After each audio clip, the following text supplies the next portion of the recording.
Time for world politics, and a lot's going on in the political landscape. We'll be talking about that. We'll see what guests join, and all along those lines, I know a lot of things have been taking place, including some folks taking vacation time during this time because we're, of course, in the Christmas season. So I don't think about an investment except for a rerun will be happening tomorrow, and definitely the same with the chess program, but everything. But we're trying to keep track of what's going on in the world, even here on the world politics. And it looks like the chief of Russia's nuclear protection force was killed in a Moscow bomb blast. So that is something that folks are talking about in the news. And a Syrian mass grave exposes machinery of death under Assad, is what a top prosecutor says. So definitely there were Syria mass graves and the grim task of searching and naming the dead. So hundreds of thousands of bodies could be buried in Syrian mass graves, a certain advocacy group said, and all along those lines. So a lot of bodies have been found, and a lot of times if a dictator falls, we oftentimes find that as the case. I think I remember that from after Idi Amin had fallen and what had gone on in Uganda, which became a whole movie and everything like that. So we do know that oftentimes after these things happen, we find about the devastation and the travesties that have taken place in a lot of these environments. So it'll be interesting to see what happens in these spots. And in a visit to a mountain recently seized in Syria, Netanyahu has vowed to keep the troops there. So atop Syrian Herman, Netanyahu says Israel to stay until another arrangement is found. So that is something going on the world political front as well.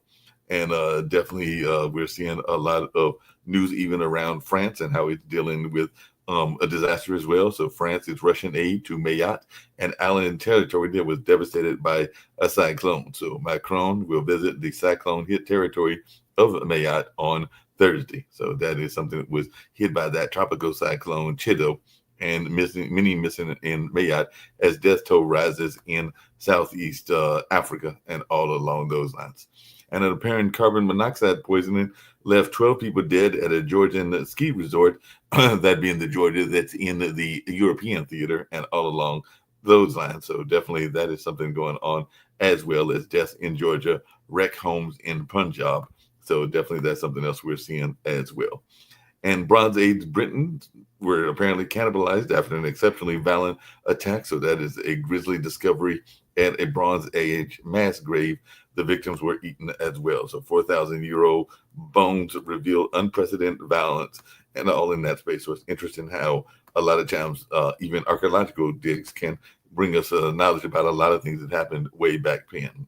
So apparently tongue removal, cannibalism, and evisceration in Bronze Age Britain, as it was found that there are dozens of Britons were killed and butchered and then cannibalized during a Bronze Age massacre, according to the research that was found in that area.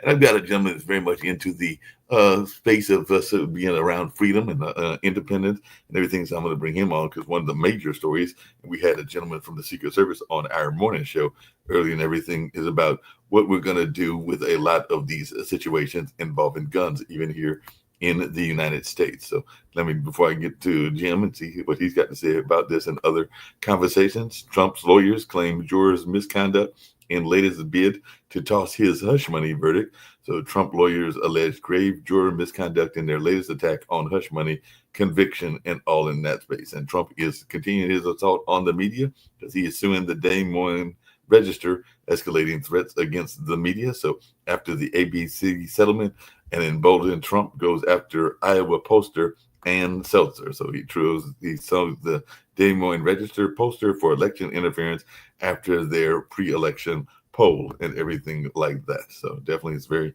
interesting. Like I said, a number of shooting incidents. We have a lot of people investigating Luigi Mangione, who was indicted on murder charges for the shooting of the United Healthcare CEO and all in that space. And the suspect was charged with the killing of the United Healthcare CEO is apparently being charged as an act of terrorism. So definitely we're seeing a lot of that going on, and even some information around the Cash App founder. So Nimi Mommy was found guilty of second-degree murder in the death of Cash App founder Bob Lee. So the IT consultant was found guilty of killing that Cash App founder. So apparently the San Francisco DA has bashed Elon Musk following the Momeni verdict. So I'm sure that Elon has some words to say about that as well. And price fixing lawsuit says top colleges overcharge students $685 million. That's a whole lot of money. So lawsuit reveals how colleges really talk about rich applicants, and lawsuit accuses Georgetown of admitting students based solely on wealth. So top universities accused of favoring wealthy applicants. And I've heard this kind of story as well. But last but not least, as I bring in Jim, and I'll see if anybody else is going to join us, there's the latest news on the Madison, Wisconsin school shooting. Police have ID'd the 15-year-old girl as Abundant Life Christian school shooter in Wisconsin, and that's Madison is the state capital of Wisconsin and everything. So Madison police chief says alleged motive of Wisconsin Christian school shooting suspect seems to be a combination of factors. So it seems to be a number of reasons that they were targeting those particular victims and all along those lines. But here on this network, we've oftentimes been talking about a number of things around school shootings on a number of shows and all along those lines. So I'm gonna bring in Jim, and like I said, he's got this powerful book that he'd written and everything called Freedom, all along those lines. Glad to have a copy of it in my own collection. And he's got a couple of other books, including books around chess and everything like that.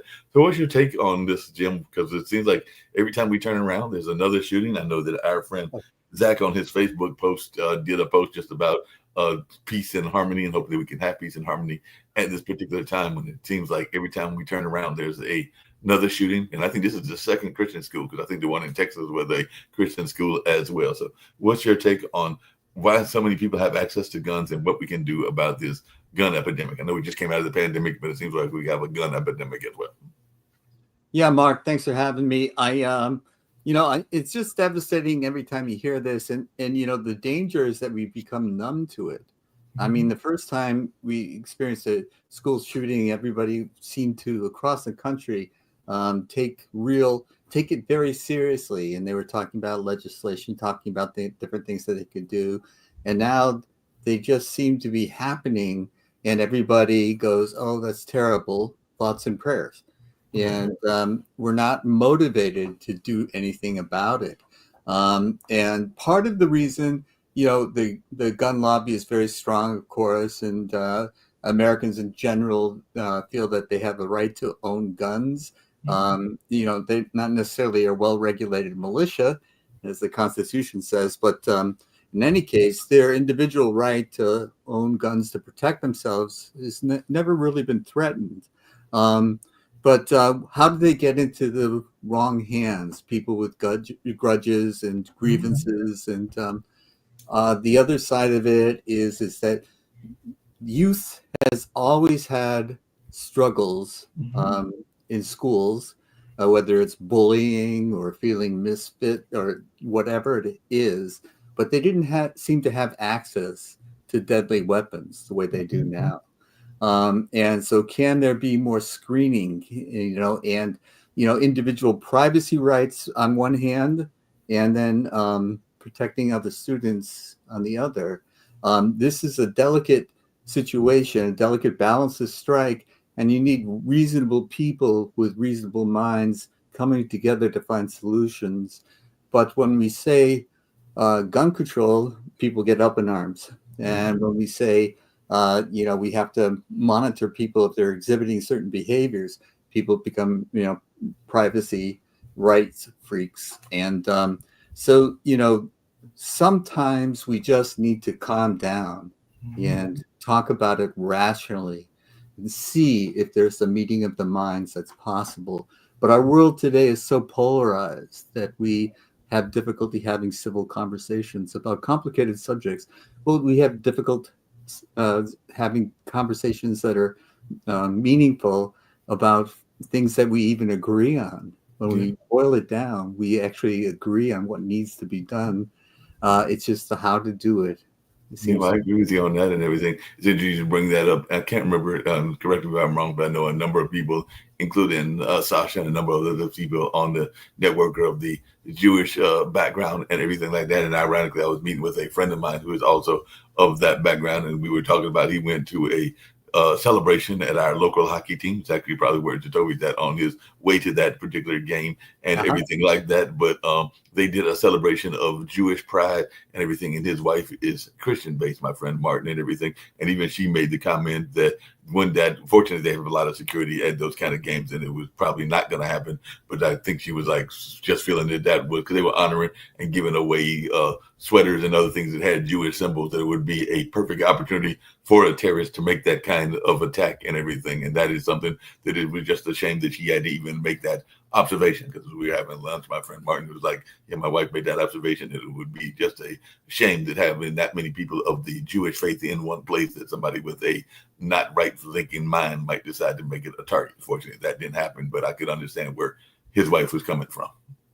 Yes, and we've been throwing around the word domestic terrorist, and Mm-hmm. these are the domestic terrorists that we have to fear.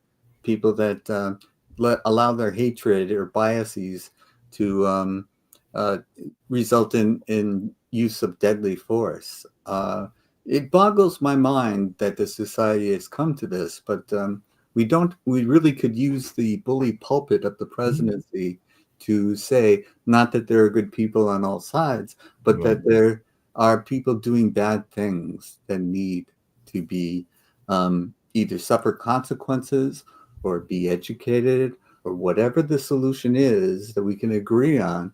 um, we need to take action. We need to take steps to make these things not so we're not so that we aren't numb to them happening, because they are happening.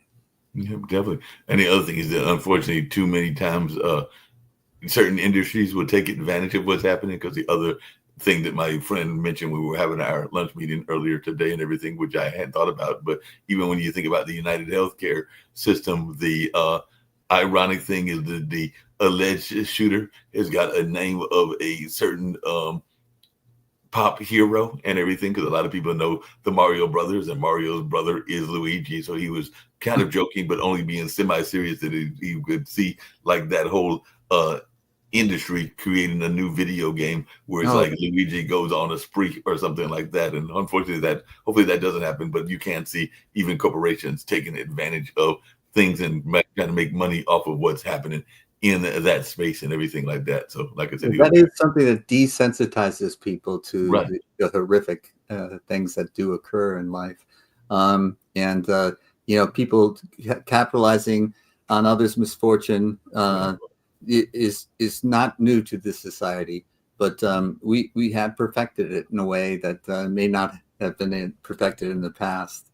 So yeah, corporations have to have certain ethical boundaries, and but we don't hold them to account if they don't. So Yeah, I yeah. agree with you.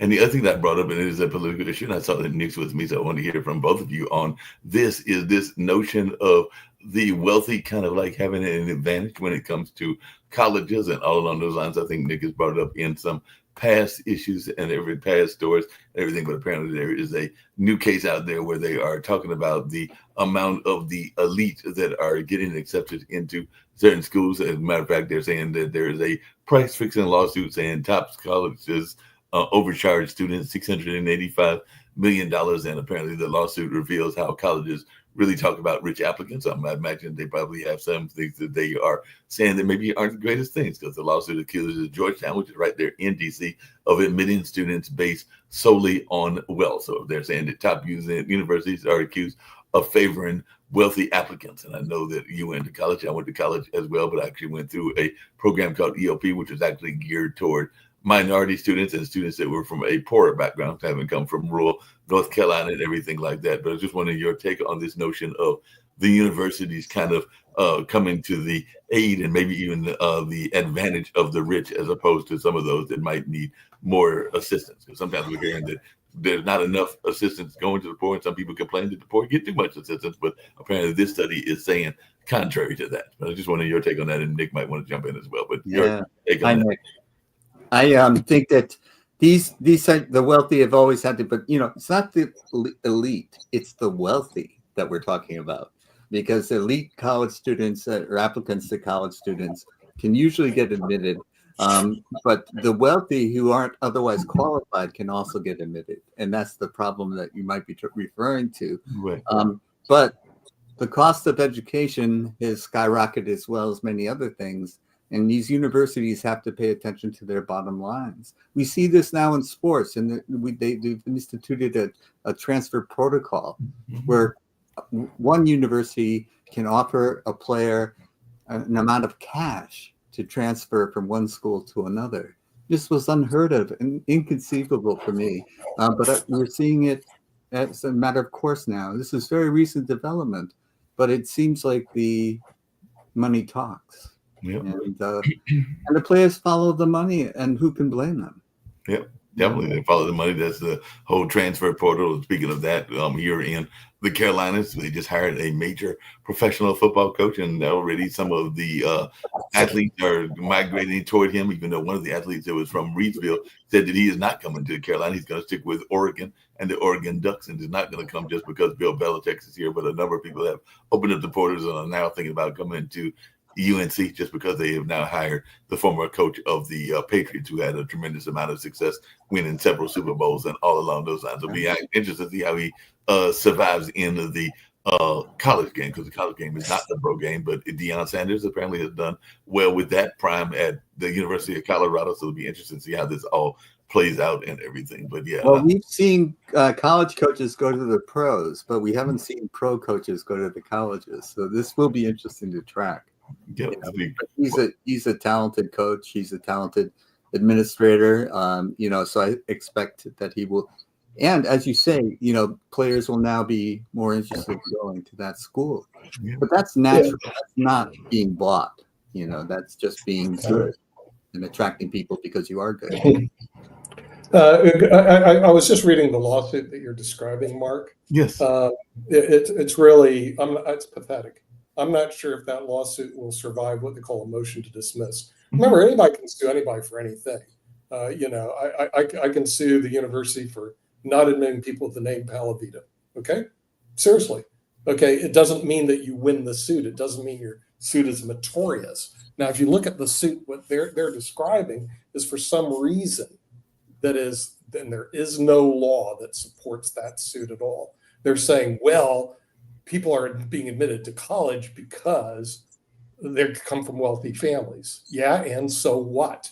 There is no law that says if I'm from a wealthy family that I can't step aside and get priority admissions. Nothing at all that says you have to be from a poor family to be there. So if I was a judge, which I'm not, I would dismiss the motion.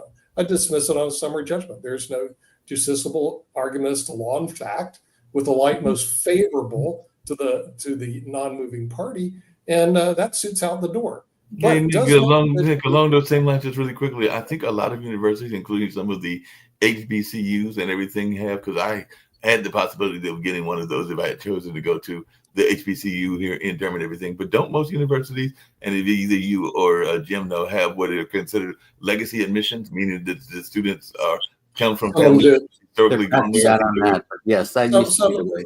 Some of them do and some of them don't. I mean, they had that for a while, but some of them, because of that type of policy, made people upset. They started withdrawing that policy. Right. But the thing is, a lot of cases, how they're able to discriminate is they charge full boat for rich families. In other words, like the tuition where I went to, University of Miami, is like $60,000 a year. Well, if you're from a rich family, you don't get any support, so you just spend the $60,000 a year to go to the school. And the way they look at it, sure, they'll admit you because you're spending full boat. And then if you don't come from a wealthy family, you may qualify for aid. Okay. When I went to school, you know how much aid I got from all my universities? Probably zero. But I also went to very expensive private schools and came from a family that owned businesses for generations. And so the thing is, frankly, we had a lot of money, so we could afford it. So too bad. No, you even see that at Duke. I don't know why there's a persecution from people that come from wealthy families. Why do you hate people that come from wealthy families? I don't get it. So I think the suit should be dismissed. That person the attorney who brought it should stick his head in the grass and get the heck out of law practice. Well, like I said, it would be interesting because there are a number of famous families, even at Duke. I know a number of folks that were famous folks that went to Duke, and then their family actually was just talking to a friend of mine that used to be a TV producer, and I think he said that when he was going to college, and this would have been in the late 70s or early 80s, something like that, that one of the people that he first saw with a fancy car, Jaguars were considered fancy back in the day, and everything was actually Howard Johnson of the hotel chain, Howard Johnson's granddaughter. So she definitely probably got a legacy admission. Yeah, I mean, come on. Why'd you hire Bill Belichick? Why do UNC hire Bill Belichick? Well, it's a leap that you shouldn't take, Nick, to say that you hate people from wealthy families.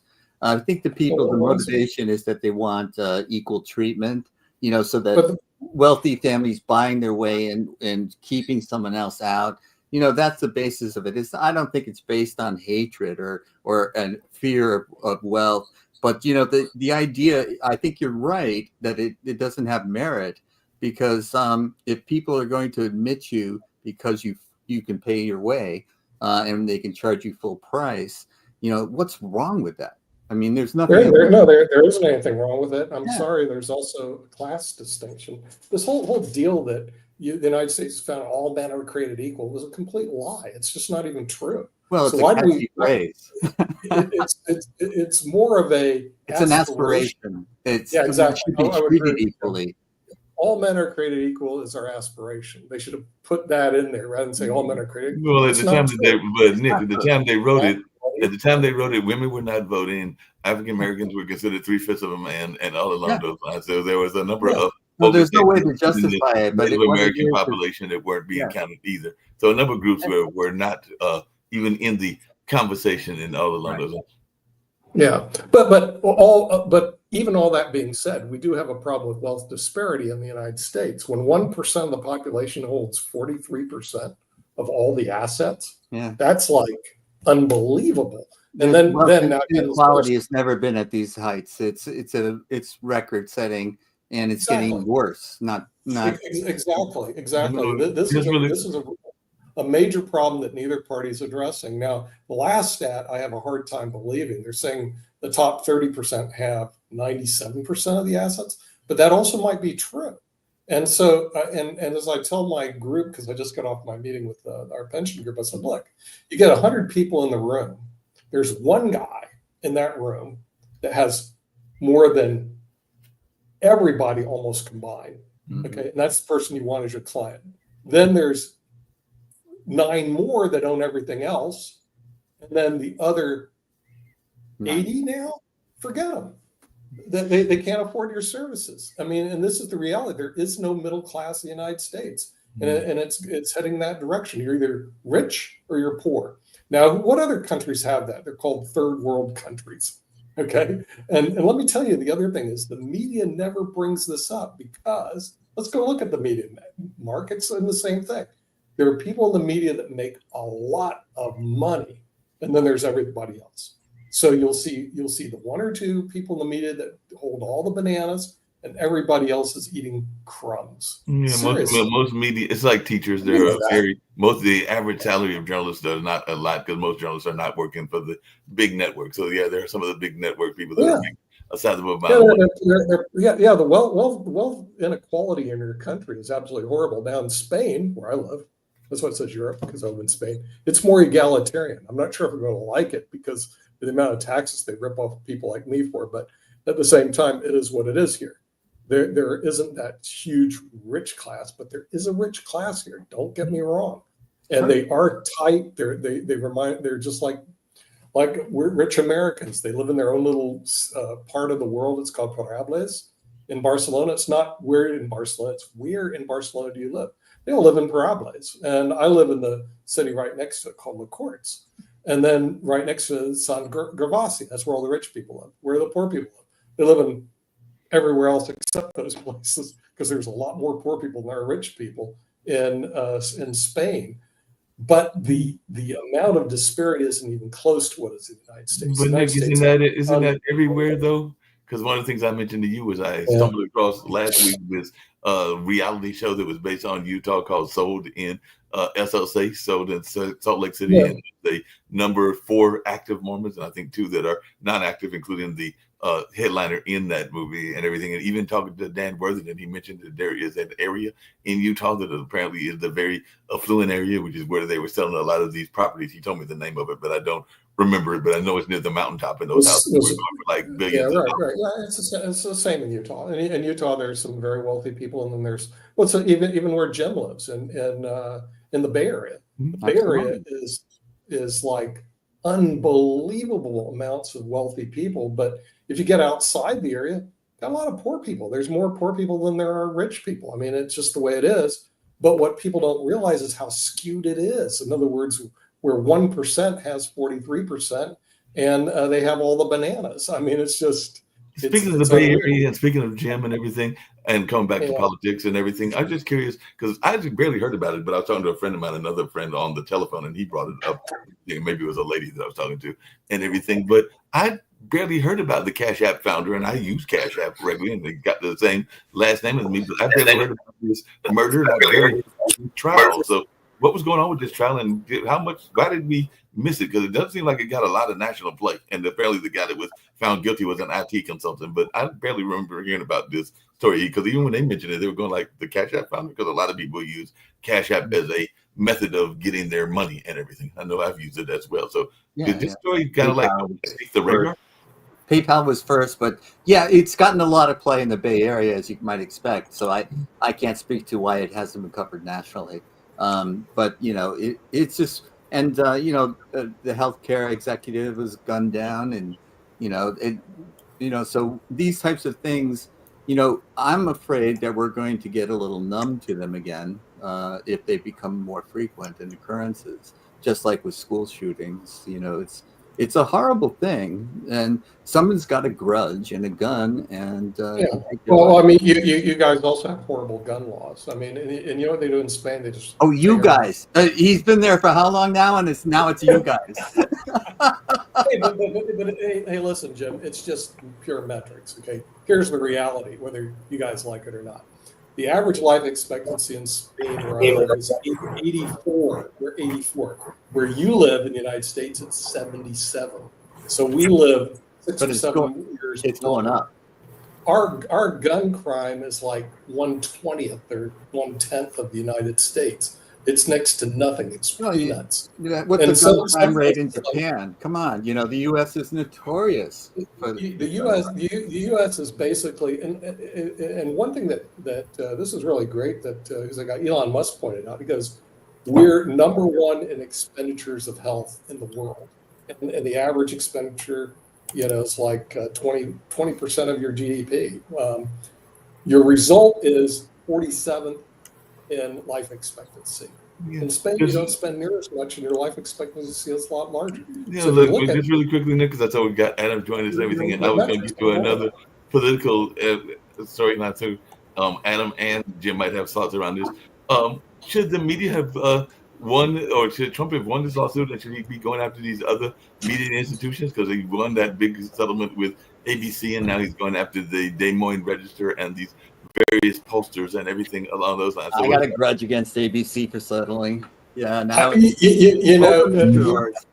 since Alex Jones, can you guys hear me? Yeah, we can, Adam. It used to be when I was practicing, defamation suits were dead on arrival. You'd never win them. In other words, we never sued anybody for defamation. That was considered. No, it was dead. Then Alex Jones changed, and then Amanda Heard, and then all of a sudden the defamation area has just exploded, and lawyers love it when all of a sudden. Because remember, the lawyers are going to get like 33%, 40% of all that. Okay, Adam, but ABC, if they'd taken it to court, they wouldn't have lost. This is all about kissing Trump's ass. It's like when Joe and Mika went down. Yeah, you can never guarantee they would have lost. Rick, even though the judge in the case said that Trump was guilty of what he did was rape. So I want to congratulate ABC News and George Stephanopoulos for owning up to the lies and the election interference that they engaged in, because they did defame Donald Trump. George Stephanopoulos repeatedly said that Donald Trump was found liable for rape. He was not found liable for rape. He was, in fact, the jury found him not liable for that. Now, in New York, there's a technicality that says if you digitally penetrate someone, that can be construed as rape. But in common parlance, rape is the traditional act of penetration without someone's consent, which the jury found that he did not do. And George Stephanopoulos knew this, and that's why it was defamatory, because when you defame a public figure, you have to show something called actual malice, namely that you knew the statement was false or recklessly disregarded evidence of its falsity.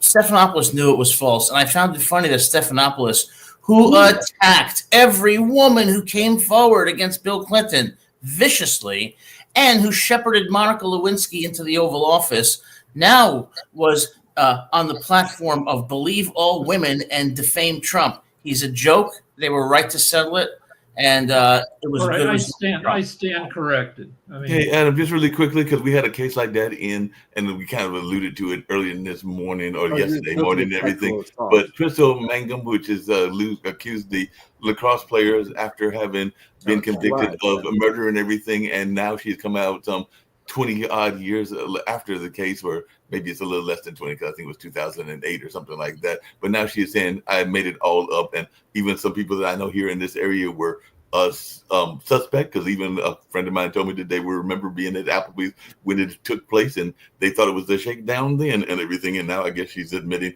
that her and the other young lady, who ironically Jim moved out to California, I think she's still out there. Nobody knows where she's at because of two women involved in that case and everything. But she's now blame California somehow, huh? Yeah. But Mark, Mark, I got to tell you, I feel terrible for women across the country who are sexually abused, who are raped, assaulted, harassed.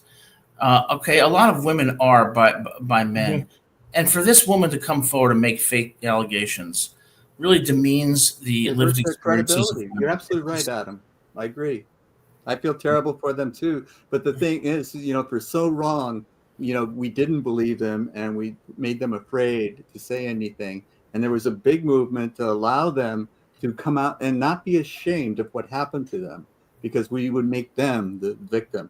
And now there's blowback because, we really, if you're not there, you don't know, and there's a lot of things that we have to step back and wait for the facts to come out. The vast majority of women are telling the truth. The vast majority of women are telling the truth. Thank you, Adam. I think that's true.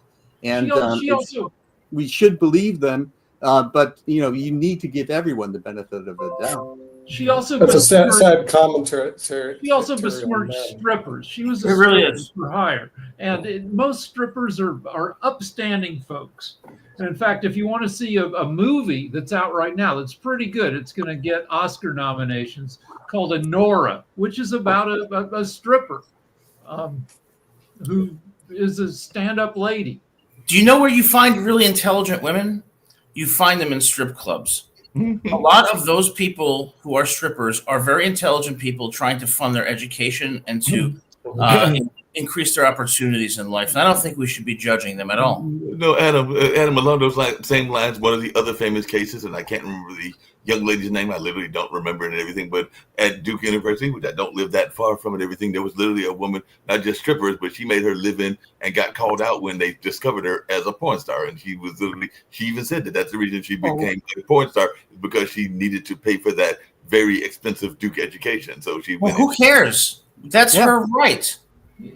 So porn is a weird thing because women are treated like second-class citizens in society. I'm sick of it. Let's let Rick finish. He's the expert on porn. I just want to. It's weird. Control yourself, Rick.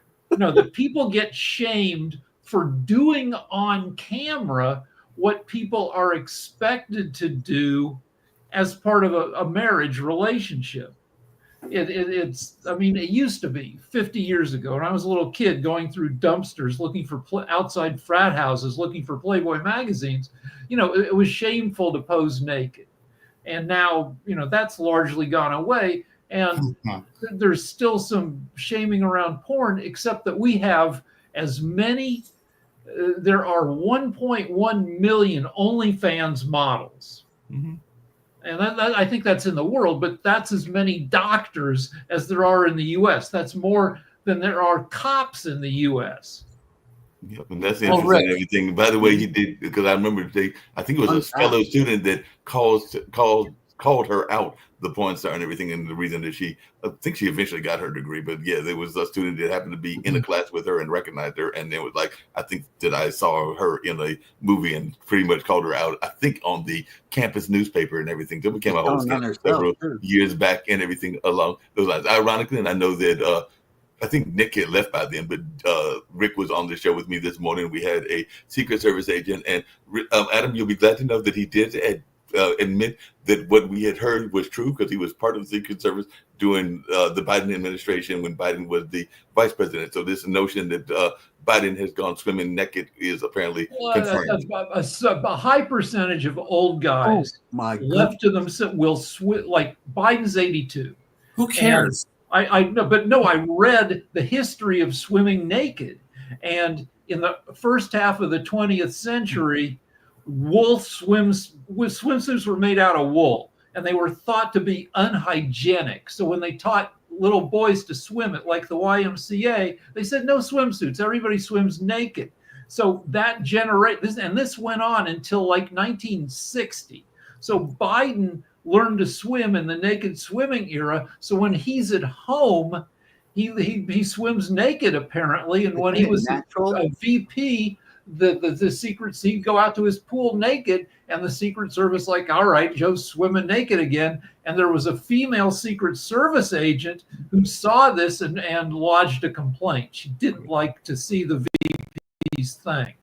Apparently, and that was confirmed on our earlier morning show. Yeah, the Secret Service agent says he's seen Biden swimming naked. Right, exactly. Just really quickly on this same political situation, since we're in world politics, I was wondering, what are our thoughts? Because, I mean, one of the groups that came to the aid of Trump during the campaign was the unions. And apparently the worker union is now fighting to fight Trump's push to end remote work, because apparently Trump is about to have a push to end remote work, is one that is done not just for Pod TV, because I know Nick has been doing remote work through his network and everything, but also through Measurement, which is one of my companies that I work with. We do remote grading and everything, and I don't think that there's any plan to end that anytime soon. But what is our take around this notion of trying to end remote work, and are the unions correct in pushing back against it? Boy, that's a good question. I'll argue for remote work. Remote work means less time spent commuting. It means less pollution. It frees it. Now, nobody's figured out an efficient, cheap way to turn office space into residential space. We have a shortage of housing in the U.S. And I have an idea for if you just had like toilets on wheels that, like, you know, when you're turning an office into apartments, the major hurdle is plumbing but if we had robot plumbing on wheels that you do your business, and then at night after everybody's asleep, these AI toilets, they go to a central place, they dump their stuff, they come back. Anyway, if somebody figures out how to turn office space into residential, then work from home is all part of an overall thing to reduce consumption, reduce pollution. And I have some opinions on this, because I actually do work remotely for my pension company. So remotely, I'm in Europe. I'm in Europe. Okay, and by the way, I had to get a special visa called a digital nomad visa, so I can work from Europe into the United States. Okay, so remote work is good. I've also had conversations with our office in Salt Lake, Max, who runs it, about that. And here's our thought, how we do it. Because we have people who work remotely and we have people that don't. If you're new to the job, in other words, they're new hires, we do not want them working remotely, because we don't know enough about them and they don't know enough about what we do. They need to be in the office to learn. But once they're there for quite some time, several years, then it's kind of like they know the job, and a lot of it they don't have to come to the office. So we've got a couple of people that work there that do not go to the office every day, because frankly, it's just not necessary. So so it goes back to, it's a case by case basis. It really depends. I don't think I could You be know, trusted to work remotely because I know I do a lot of dicking around, and I yeah. probably need to be directly supervised. But we've Well, yeah, all talked that's to true. people. You We've know, all that's case talked by to case people. If you basis. call customer service, like a certain percent of the time, you'll hear the person you're talking. You'll hear their kids in the background. They're rolling calls Yeah, from their house, which is Of course. fine. Of You know, yeah, course. and but see, Rick, it depends on the type of job you're doing. On TV, you show up to a lot of these shows. Okay, so you working remotely on TV, I don't think that anyone would have a problem with because you show up. Because one of the biggest problems that people have with employees is they just don't show up, and then when they do show up, they don't do their job. I mean, Well, Well, that's you have but to ask after yourself, a what while, is it's the not. gripe the unions have? And the Yeah, unions think that there are fewer jobs because they're remote, and that's not true. The jobs are being able to be maintained because they don't have to require the office space and that sort of thing. So, what is the fundamental gripe that a union member would have, a union leader would have with remote work? Um, you know, I need to be educated on that because it's, to my way of thinking, it's been extraordinarily beneficial. Sir, I'm from Silicon Valley, so everybody works from home, and I'm exaggerating only slightly. yeah, a lot of people do. Yeah, Yeah, and that it's the traffic is bad enough, with people working from home. Uh, well, Go ahead, Adam. yeah, Adam. James, I didn't mean to cut you off. Go ahead. No, that's all right. I would like to be educated on the subject. I don't know what the gripe is. Well, I think there's two things. I think when we talk about whether you should work remotely or not, we're kind of missing the point a bit because what matters in any company is the people that you have and the talent that they bring to the table and the emotional maturity and intelligence that they have. So I don't care if they're going to work remotely. I don't care if they're going to work from a Dunkin' Donuts or from another country. Are they going to give you the kind of productivity and creativity that you need to be successful? And the second thing concerns sex. And this is an important point here because I have found that the people who are the most productive are not consumed by sexual relationships or relationships generally. And I have found that across the board. And that's not something you can ever know as an employer, of course. But I do think that, like Woody Hayes said, you win with people. You don't care how they do it. You care how good they can do it. That's what matters. I think I'm maybe on the other side of you, Adam, where we're not making enough babies to replace the population. Thank God. And yeah, I think that's one way to help with climate change is to have a declining population, but we're not used to a non-growth in economy. But if we want people to hook up and to have kids, if everybody's working from home, I mean, yeah, you got Tinder, but one way people who maybe wouldn't be not everybody is a Tinder person who's out there swiping and looking around. One way that people that they meet at work, they meet in college, and if everybody is remote, those opportunities for people who are maybe less sexually aggressive than some people are denied. Hey Rick, Yeah, don't knock Tinder. Hold on a second. Don't knock Tinder because I learned that I think it's one of the Kelseys. I don't think it's Travis. I think it's the other Kelsey. It might be Jason. But apparently that's where he met his wife. Was on Tinder and everything like that. So apparently Tinder is even a place that the athletes are finding their other halves and everything. But not everybody is a Tinder. Like if I were 50 years younger, or 40, I'd be all over Tinder. I'd be on Tinder many times, swiping, hoping. But I couldn't even when I was I grew up in the go to a bar and hit on women directly era, and I couldn't get my friends to join me. Like, come on, let's go. And because you can't be in a bar alone because then you're a creep. Yeah. So you need friends, but like most of my friends were like, yeah, it'll happen eventually. I'll meet somebody. but we don't need to be out like cruising every freaking Well, weekend. speaking of cruising and all along those lines, I did something very fun, like I did with the American presidents about a year and a half ago. And Nick, you're gonna enjoy this one because I just had fun with it yesterday. I'm gonna tell y'all that because there was a meme that was out there about Trump's administration and the fact that he's got 13 former Fox host employees and contributors on his cabinet currently. So just for the fun of it, and I did give you a job, Adam. I gave you a job as well. I can't remember if I gave you one yet, Jim. But just for the fun of it, I created the Pod TV cabinet. So Dick Paltheda, you are the president. Kim Calhoun is the head of education. I made Adam Lamborello the attorney general. So you're the attorney general, Adam Lamborello. I figured you had the qualifications for that job. Sean Better Tucker than Matt McMillan, Gaetz. he has friends in the music industry and all along those lines. I made her the Secretary of State because she goes to Morocco and everything, and the inauguration chair. David Walker, because he's got that background and everything, he's Commerce Secretary. Peter Bennett, because he's got a similar background, is Treasury Secretary. Your friend Jonathan Lockwood, I made Defense Secretary. Jacoby McDuffie, I made the FCC chair. Steve is always talking about infrastructure, so I gave him the Energy Department. I gave Madeline Lewis the Assistant Secretary of Defense. Raven Thistle, who comes on the Urban Sentinel sometimes and talks about health, she got Health and Human Services. Maxine Pearl Phillips, who does the show on Monday, I made her vice president. So she's your vice president, Dick, and everything like that. Sharon Campbell, who will be later on this evening, is press secretary because she's always talking about housing. I figured Irene should be head of HUD. Grant McCall, who's over there in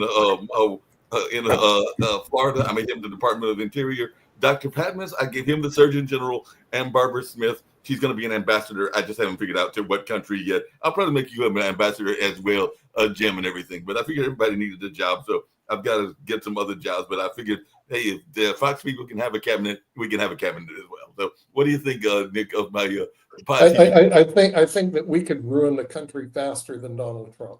That's one thing. The Pod TV. Well, the stock market, there's not a lot of optimism in the stock market. I know, like, stocks sell off in December, but the stock market's been down 9 days in a row, which is the longest streak since the last time Trump was president. So it's not like there's, a lot of business optimism. Well, you're talking about the Dow.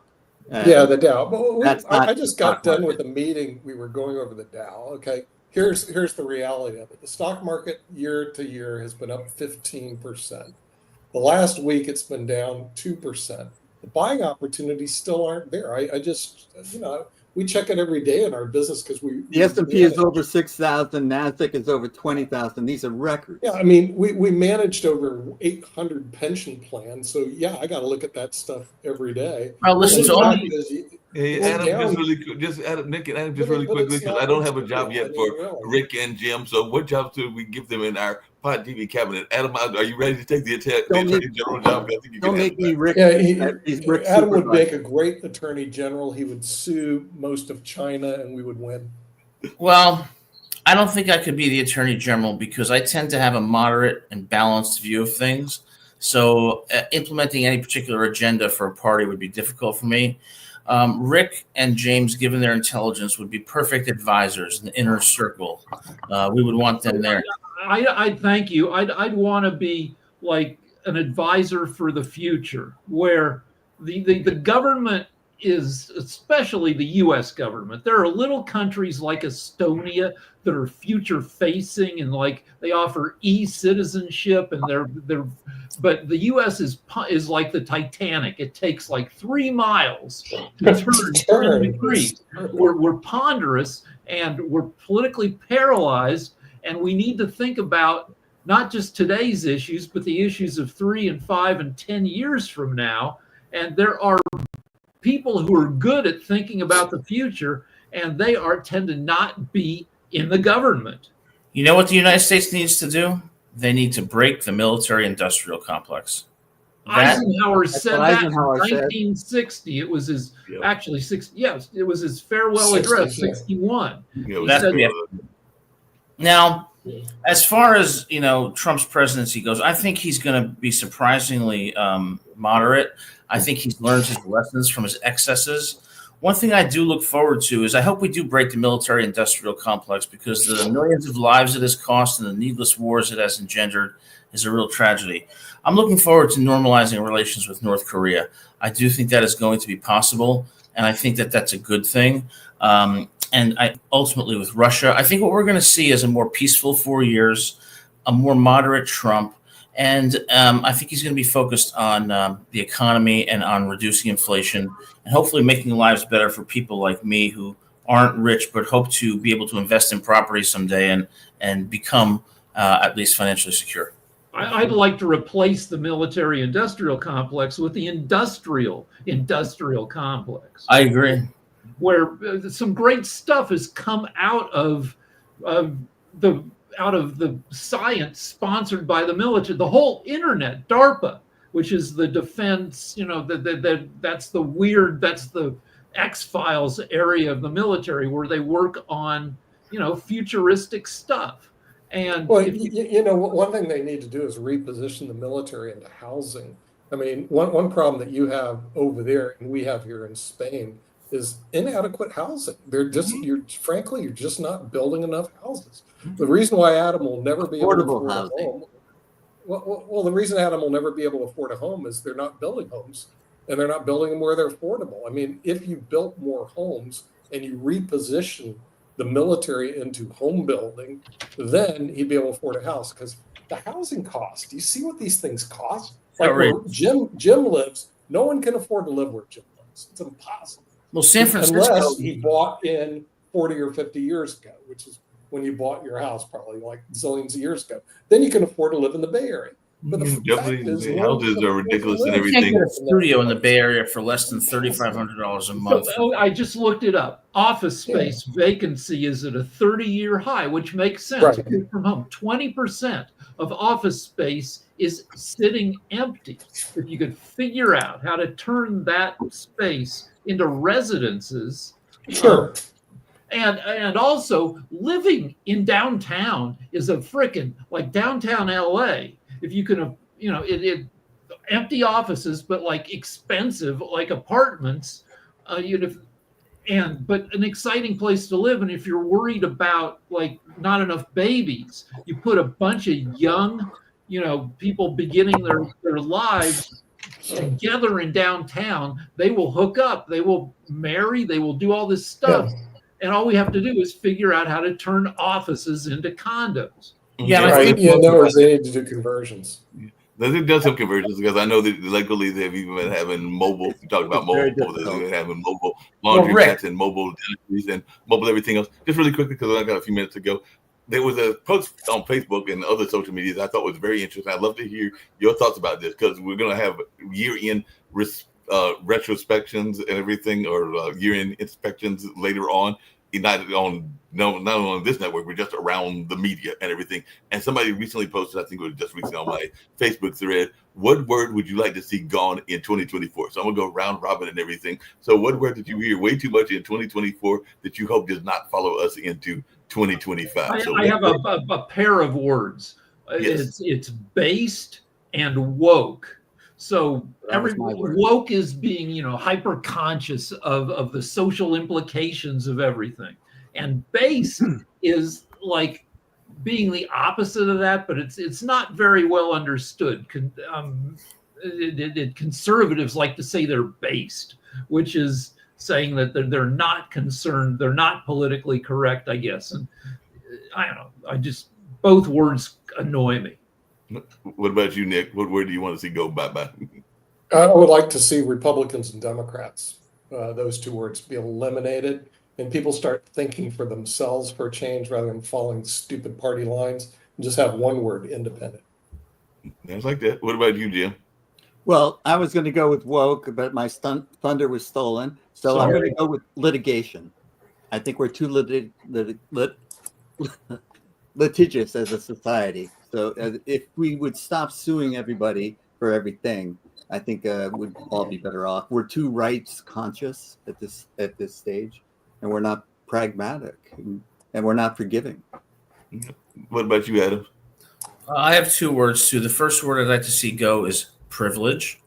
The second word I'd like to see go is Amy. because it traumatizes me to think of my ex-girlfriend breaking up with me 18 years ago for that beer guzzling bum down at the Jersey Shore. But apart from that, what I also want to see is an end to the war on drugs.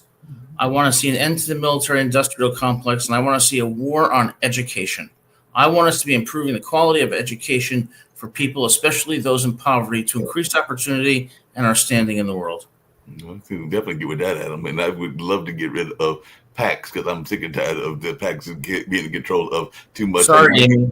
If we could get rid of lobby, I would love to see lobbyists go too. I know that's not going to happen, but lobbyists, I would love to see that word go because they have way too much control over what's going on in our political fronts. And yeah, we can get rid of, I hate to say it, but we can get rid of money. That would be good too, particularly political money. So you might want to get rid of the word perfect used by people in the service industry. Like, yeah, I'll take the French dip sandwich. Perfect. Yeah. Perfect. I want to get rid of the word Rosner. But that's fun. Well, I mean, people I'd have like been to trying Funny, to- right? It's a joke, but it's a little funny. First thing you want to do is kill all the Because I lawyers. queued 2 words. I'm sorry, I blew it. Yeah. No, you get 2 words. Yeah. Yeah, you get 2 words. Go with another one, Nick. Jim. No, that's okay. I just want to say it's great to see you, Adam. And Great to see you too, James. Yeah. And all of you. And I'm watching with hope that you're right about the Trump administration. I hope Oh, so. yes, and also don't forget he's that- 80. How old is Trump? Is what, 78. 78. So like he might be more tired than he was, 8 years ago. He might He be. will be. One thing that's going to happen, this dude, he is going to get old, isn't he? Going to Very be like old, the very oldest fast. president ever. Notice how he says, I don't really want to do this, but I feel like it's my obligation to do it. So I think what he's going to be doing is taking more of a passive role and delegating his, to But hope. speaking of passive, hold on a second. Speaking of passive roles, because that was the other thing I saw yesterday that I meant to get to, and we can talk about on World Edition as well. What the heck happened to JD Vance? Because JD Vance is, I know Vice Presidents often has to do a disappearing act, but he seems like he just disappeared. I barely see him in the news or even being talked about, even with the cabinet picture. He's gonna be He's in president the within shot. 4 You years. see him standing next to Trump a lot. He just never says anything. That's what I meant. Yeah, well, he's been replaced by a guy called Elon Musk. Right. Let's get real. President Musk has now taken over the House. So there's the. I don't think that marriage is made in heaven, and I don't think it'll last. And I don't think Trump will finish out his term. I think JD Vance will be president. Well, that might be true, but in the meantime, this is going to be the Musk administration because I don't think for Trump, the presidency was his get out of jail free card. So Musk has a lot of ideas, and some of them are good, and some of them are awful.